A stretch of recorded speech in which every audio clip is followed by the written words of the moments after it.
Oy.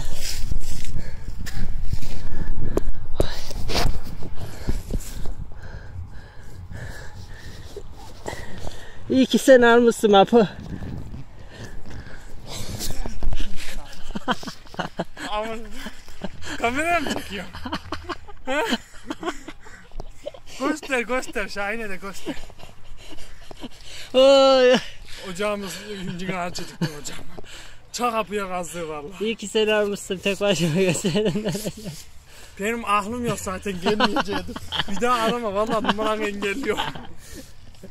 Ya açlıktan öleceğim ya da soğuktan donacağım. Şuna bak oğlum, parmağımı hissetmiyorum galiba. Zor konuşuyor. Hadi oğlum, 5'te babam gelecek vallahi. Ne bok yiyeceğim ben, ne cevap vereceğim. Çeşim Kapat şunu. Kapat, sen de macera mı arıyor? Başlatma. Vallahi zor konuşuyorum, ağzım dondu. Yemin ediyorum.